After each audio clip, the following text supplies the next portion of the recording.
Hello there everybody, my name is Juan and welcome back to a new video. Today I do bring you a new reaction. I don't know if you guys have noticed, there may be like the last couple of months or so, these videos that have been coming out, this is one channel in particular, probably my favorite, but of these like, kind of like low budget animations with a narrator talking about educational facts about the lives of animals.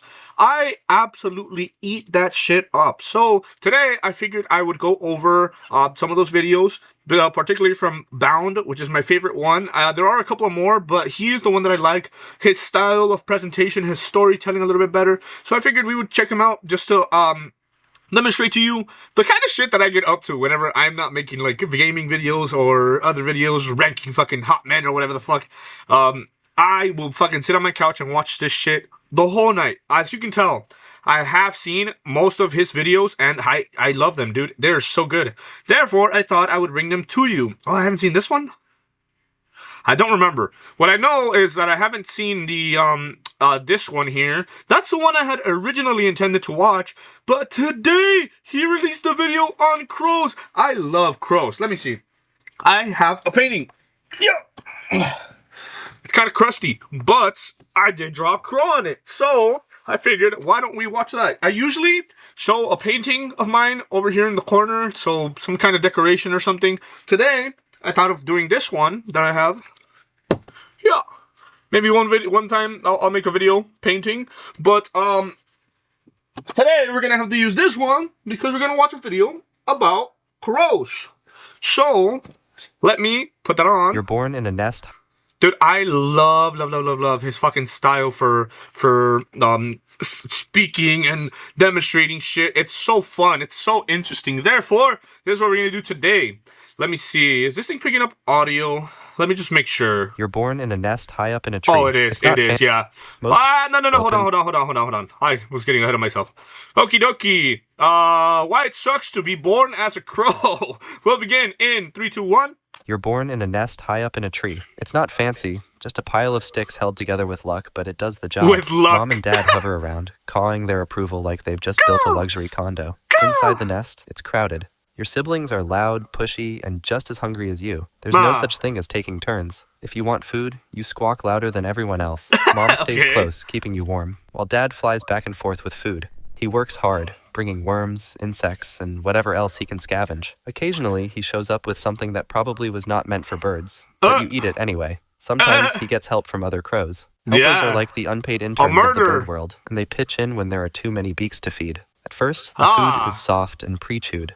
It is not exactly appetizing, but when Mom leans over and drops it into your beak, you are not in a position to be picky. After a week or two, the menu expands to include chunkier options. Worms, beetles, and other solid snacks become the new normal. You are growing fast, and apparently, that takes a lot of fuel. Beyond the nest, there's a whole world out there, but you don't care about that yet. Your only real priority is making sure you don't accidentally tumble out of the nest. It's a long drop, and you're pretty sure you wouldn't bounce. At around 1 month, Mom decides it's time for you to learn how to fly. You're not sure how wings are supposed to work, but you flap them anyway. Your first attempt ends with a graceful belly flop onto a lower branch. Not ideal. The second try is worse. You miss the branch entirely and end up in a pile of leaves on the ground. If anyone asks, you meant to do that. After a few days of bruised pride and questionable aerodynamics, you finally manage to stay in the air. Flying feels incredible, until you realize you have no idea how to land. You aim for a branch, misjudge entirely, and slam into it sideways. But hey, at least you're airborne now. Flying also comes with responsibilities. Suddenly, everyone expects you to keep up with the family.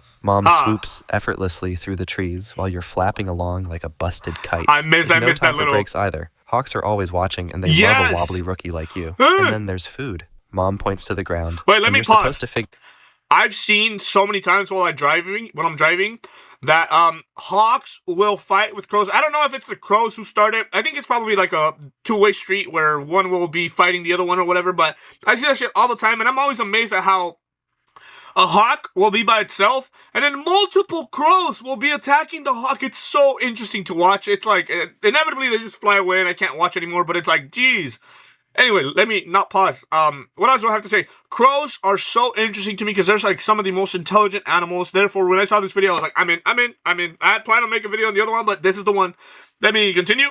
Figure out how to grab a beetle mid-flight. You dive down with all the confidence in the world, only to end up with a beak full of dirt. Mom just stares at you, probably wondering how you're even related. Flying is harder than it looks, but you're a crow. You've got this. Well, eventually. Here's the thing about your species. You're very smart. At first, though, you don't know much. You learn by watching. You keep an eye on the older crows, how they dig through the dirt for insects, flip over leaves to find hidden snacks, or pull scraps out of tricky places. You're not great at it yet, but you copy them until you figure it out. If one of them drops a nut from a branch to crack it open, you're right there trying the same thing shortly after. You also learn about predators. You don't start out knowing which animals are dangerous, so you follow the adult's lead. Hear that sharp, urgent caw? That means danger. You don't stop to think. You duck into cover and stay still. Over time, you pick up on the patterns. You learn which shapes in the sky mean trouble and which ones don't. Social skills come next. The adults communicate constantly. Caws, postures, little gestures you hadn't noticed before. You mimic those too, learning how to fit in without causing too much trouble.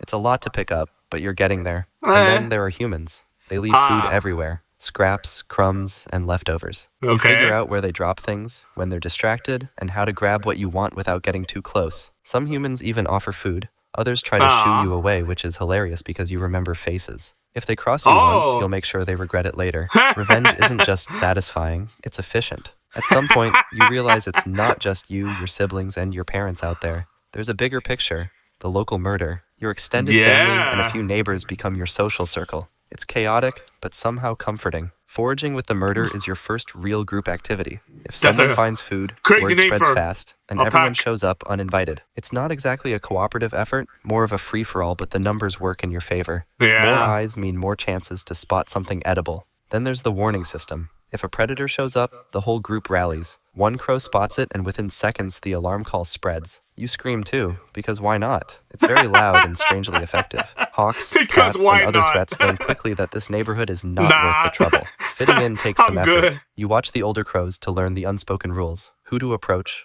who to avoid, and how to hold your own without stepping on too many feathers. It's a delicate balance, but you get the hang of it. The murder might seem like chaos from the outside, but it works. There's safety in numbers, a constant buzz of activity, and a sense that even in the mess, you're part of something bigger. As you get older, you start spending less time with your family group. You still stick close to the murder, but your focus shifts to exploring on your own. Last pause, I swear. I love how they differentiate the male from the female with a little bow. Independence feels natural. There's a whole world out there, and it's time to see what it has to offer. Foraging becomes a solo activity. You explore new territories, testing your skills at finding food. Sometimes it's a win, like stumbling across a perfectly intact sandwich. Other times, it's a humbling experience, like when you mistake a piece of plastic for something edible. Trial and error is part of the process, and you're quick to learn what's worth grabbing and what isn't. Independence has its risks. Without a sentinel crow keeping watch, you have to rely entirely on your instincts. A rustle in the bushes or a shadow passing overhead means you freeze, assess, and act fast. Most of the time, you're quick enough to avoid danger, but there are close calls, like the time you nearly became a hawk's lunch. You've learned that sharp reflexes and a healthy dose of caution go a long way. Even though you're forging your own path, the murder is always there. When food is scarce or predators are a little too bold, you rejoin the group. Foraging together is easier, and mobbing predators is far safer with backup. Independence feels good, but so does having a safety net. One afternoon, you're minding your own business, poking around for something to eat, when a fox comes out of nowhere. It jumps, charging straight at you. You flap your wings like mad and barely make it to a branch. The fox jumps after you, snapping at your tail feathers, but you're faster. You let out a sharp caw, an alarm call, and within seconds, reinforcements arrive. The murder swarms in, dive-bombing the fox from every angle. You join in, swooping just close enough to make it flinch. The fox yelps, spins, and bolts, running for its life as the crows chase it all the way out of the area. You shake yourself off and hop to a higher branch. A murder can actually kill a fox, though? When spring rolls around, you decide it's time to find a mate. You don't rush it. Picking the right partner is important. To impress a potential mate, you pull out all the stops. A bit of aerial acrobatics here, some confident cawing there. It's not subtle, but it gets the job done. Once she agrees, you seal the deal with some mutual grooming and food sharing. With your partnership established, the two of you get to work on the nest. You both gather twigs, moss, and whatever else looks nest-worthy, hauling it up to the highest branch you can find.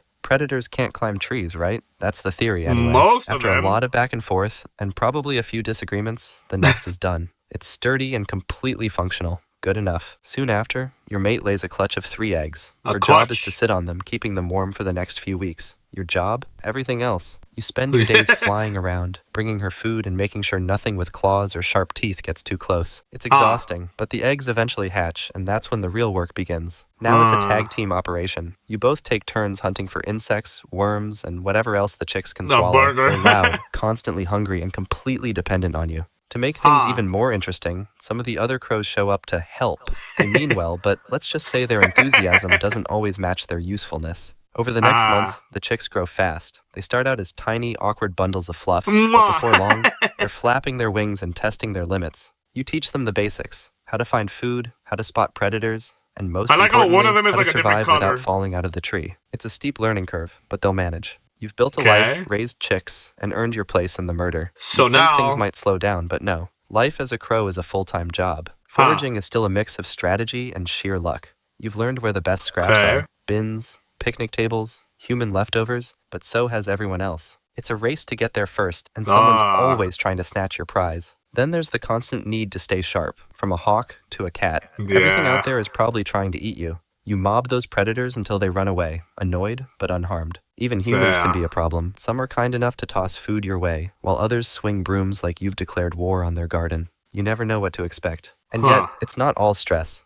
Every so often, you get a chance to explore. You mess with sticks, test out new ways to open tough shells, and sometimes just watch the world below from your perch. Your curiosity keeps you sharp, but it also gets you into trouble. This is life at its peak: cleverness, survival, and keeping one step ahead of everything and everyone. It's not glamorous, but you wouldn't have it any other way. But soon everything will change. One day, while you're perched on a branch, a hawk comes out of nowhere. You do not even see it coming. There is no warning, no chance to react. In an instant, you are pushed from the tree and fall to the ground like a stone. A while later, a human walks by. They see your body and crouch down, tilting their head like they are trying to figure out what went wrong. They poke you gently, maybe even whisper something, not realizing you are beyond help. Your murder watches from the trees. To them, this is clear-cut. The human killed you. That is all they need to know. From that day on, they make the human's life miserable. They scream at him every time he walks by, dive bomb him, and make sure he never feels safe outside again.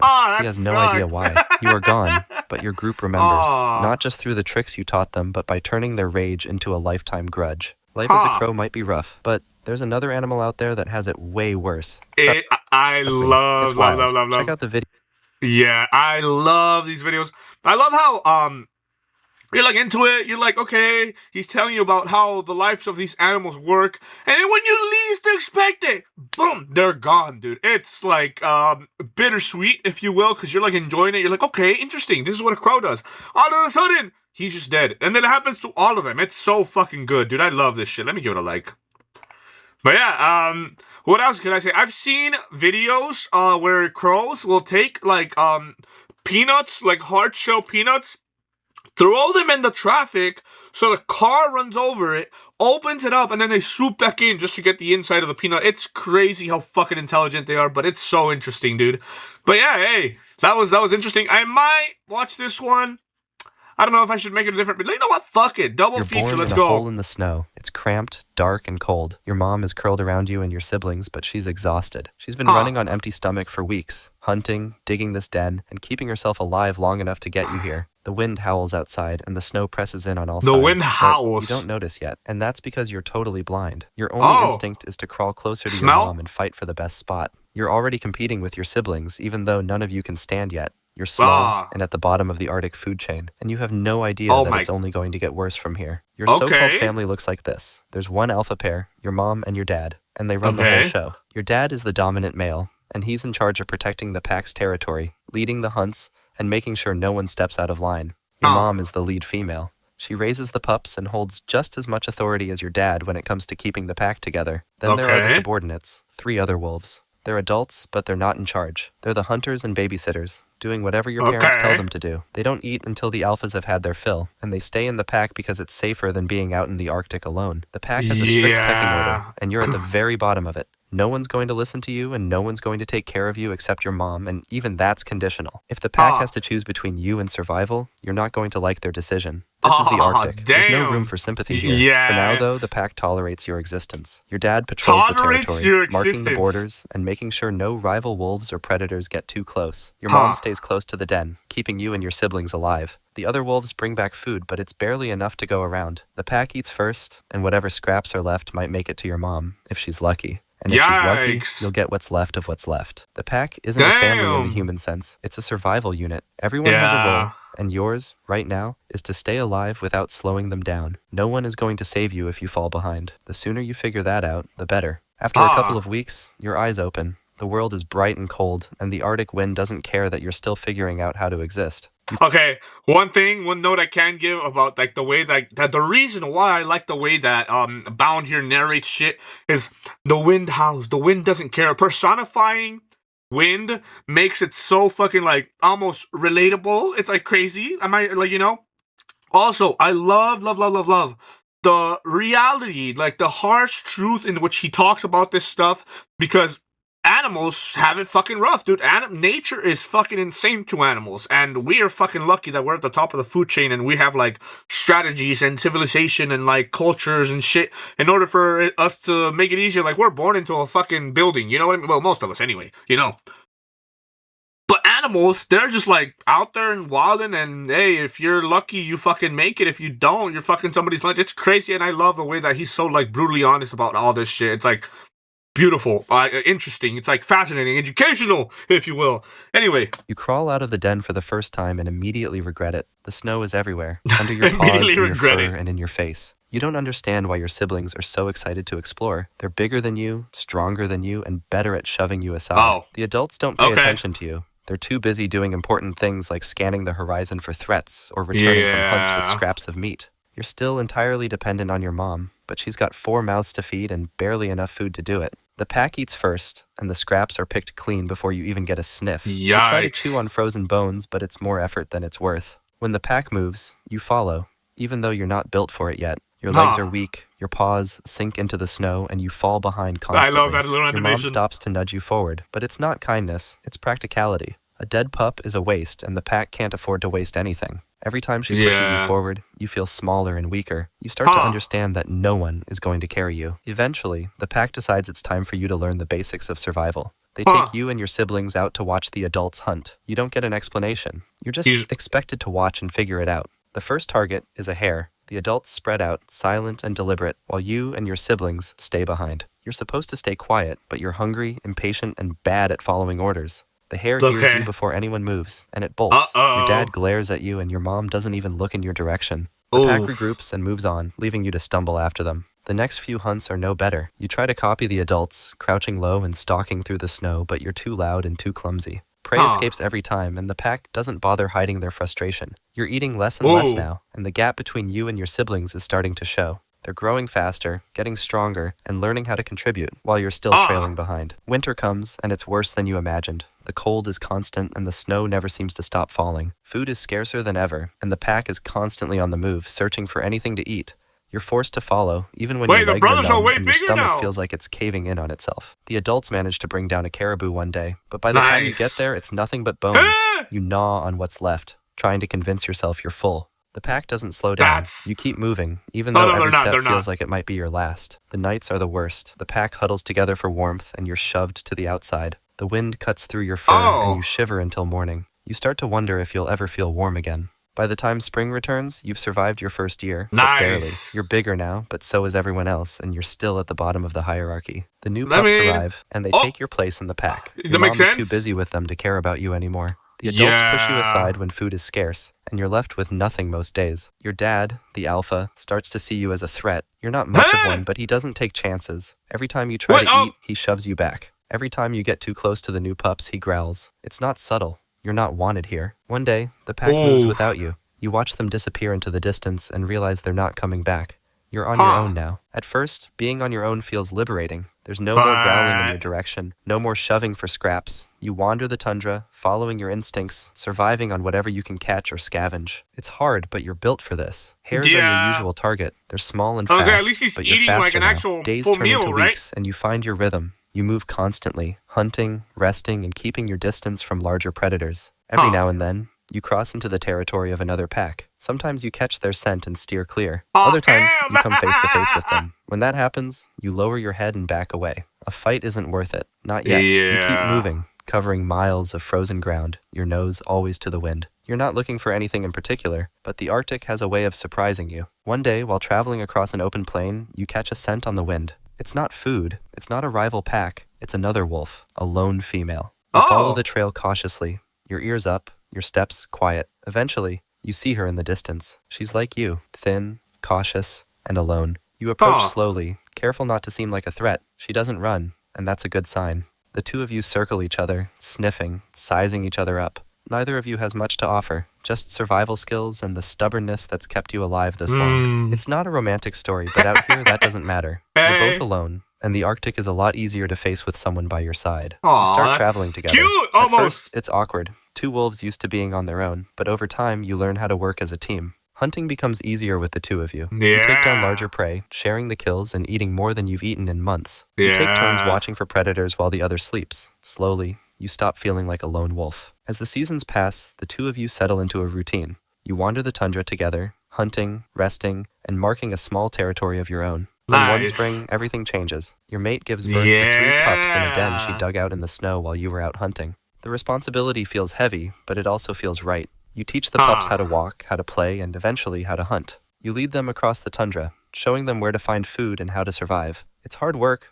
but it's worth it. Your little pack is growing stronger every day. Life as the leader of your pack is relentless. Every day is a struggle to find food, protect your territory, and keep your pups alive. You hunt tirelessly, leading the charge against caribou, chasing down hares, and scavenging whatever you can to feed your family. Your mate helps, and the pups are growing stronger, but the weight of responsibility falls on you. You push yourself harder than ever because you have no choice. One day, while hunting, things go wrong. You're chasing a caribou, pushing through deep snow, when it kicks out and catches your leg with its hoof. The pain shoots through you, sharp and sudden, but you finish the hunt anyway. The pack eats, and for a moment, the injury doesn't seem like much. Just a scratch, you think. It's nothing compared to the challenges you've faced before. But days later, the pain hasn't gone away. In fact, it's worse. Your leg swells, and every step feels like fire. You start limping, falling behind your pack more often. The pups, who once looked up to you, don't understand why you're slower now. You still try to hunt, but the infection spreads. It's in your bloodstream now, and you can feel it sapping your strength. You stop eating,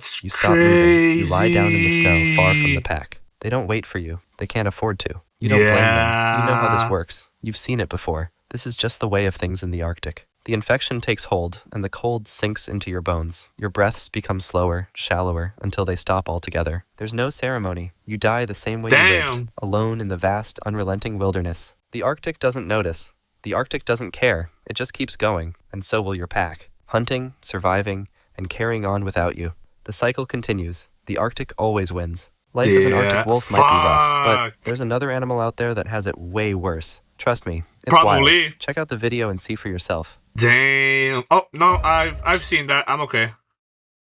Was this a different creator? I'm telling you, there are so many. Okay, let me see.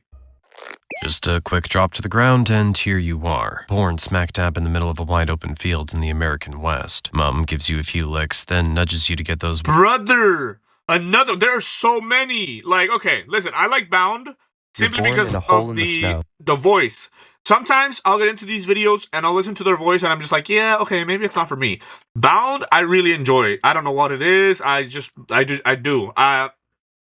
So, let me say this while we're here. Hey, if you liked these videos, that, like I said, it's like a good mixture of like, almost personifying these animals while simultaneously being completely harsh about the truth, the reality of it's not easy being born into these fucking animals' lives. And even then, they make it. They continue their cycles. They're still around. But I love that duality of like the wind whispers, the cold in your direction. You know, I love that shit. It's so good. I would recommend you guys check it out. I'll leave his channel, or I imagine it's a he, in the description. And yeah, hey, I'm gonna leave that there. Thank you guys for watching. I'll see you in the next one.